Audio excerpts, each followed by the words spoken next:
നബി സല്ലല്ലാഹു അലൈഹി വസല്ലമ തങ്ങളുടെ ജീവിതത്തിൽ പാലിച്ചിരുന്ന ചില ചിട്ടകൾ നമുക്ക് മനസ്സിലാക്കാം, അത് ജീവിതത്തിൽ പകർത്തുകയും ചെയ്യാം.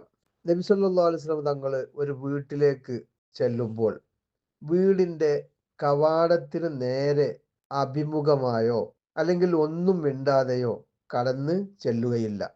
പിന്നെ പ്രധാന വാതിലിന്റെ ഏതെങ്കിലും ഒരു സൈഡിലേക്ക് മാറി നിന്നുകൊണ്ട് അഭിവാദ്യം അറിയിച്ച് സലാം ചൊല്ലി അങ്ങനെ സലാം മടക്കി പ്രത്യഭിവാദ്യം ചെയ്ത് സമ്മതം നൽകിയാൽ മാത്രമേ അകത്തേക്ക് കടക്കുകയുള്ളൂ. അല്ലാത്ത പക്ഷമോ ഹബീബായ നബി സല്ലല്ലാഹു അലൈഹി വസല്ലം തങ്ങൾ മടങ്ങിപ്പോരുകയാണ് ചെയ്യുക. അക്കാലത്ത് വീടുകൾക്ക് മുമ്പിൽ കർട്ടനുകൾ ഉണ്ടായിരുന്നില്ലല്ലോ. അപ്പോൾ ഒരു നിലക്കും വീടിന്റെ അകത്തേക്ക് കണ്ണെത്താത്ത രൂപത്തിൽ കടന്ന് ചെല്ലാറില്ല. ഒരാളുടെയും സ്വകാര്യതയിലേക്ക് പ്രവേശിക്കുകയുമില്ല. പ്രസിദ്ധനായ സ്വഹാബിയാണല്ലോ ജാബിർ റളിയല്ലാഹു അൻഹു. അദ്ദേഹം പറയുകയാണ്, എൻ്റെ ബാപ്പയുടെ കടത്തിന്റെ ഇടപാടുമായി ബന്ധപ്പെട്ട് ഞാൻ ഒരിക്കൽ നബി സല്ലല്ലാഹു അലൈഹി വസല്ലമയുടെ അടുത്തേക്ക് ചെന്നപ്പോൾ വാതിൽക്കൽ മുട്ടി.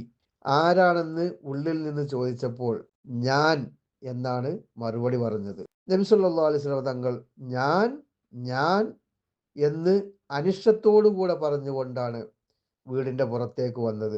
എന്നിട്ട് പറഞ്ഞ് മനസ്സിലാക്കി കൊടുത്തു, അല്ലെങ്കിൽ മനസ്സിലാക്കി തന്നു. എന്ത്? ഞാൻ എന്നല്ല, ആള് വ്യക്തമാക്കി പേര് പറഞ്ഞ് അങ്ങനെ പേര് പറയുകയാണ് വേണ്ടത് എന്ന് ബഹുമാനപ്പെട്ട നബി സല്ലല്ലാഹു അലൈഹി വസല്ലം തങ്ങൾ ജാബിർ എന്നവരോട് പറഞ്ഞ് പഠിപ്പിച്ചു കൊടുക്കുകയാണ്. അപ്പോൾ അപരന്റെ സ്വകാര്യതയിലേക്ക് ഒരിക്കലും പ്രവേശിക്കാൻ പാടില്ല.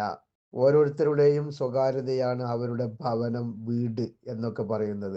അനുമതിയില്ലാതെയോ അല്ലെങ്കിൽ മുന്നറിയിപ്പില്ലാതെയോ പെട്ടെന്ന് അകത്തേക്ക് കടന്നു ചെല്ലാൻ പാടില്ല.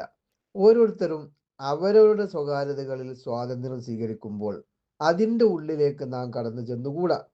ഒരു പക്ഷേ ആതിഥേയന്റെ മാനവും മാന്യതയും അതുവഴി മനസ്സമാധാനവും ഒക്കെ നഷ്ടപ്പെടാൻ കാരണമായേക്കാം. സുബ്ഹാനല്ലാഹ്. സ്വകാര്യതകൾ ഏറെ ഭേദിക്കപ്പെടുന്ന ഈ കാലത്ത് ഇത്തരം അധ്യാപനങ്ങൾക്ക് എന്ത് വലിയ പ്രസക്തിയാണ് ഉള്ളത്, അല്ലേ?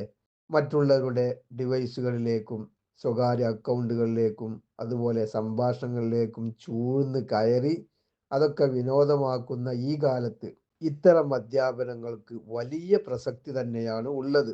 അതായത് ഏത് കാലത്തും ഏത് പരിസരത്തും അനിവാര്യമായ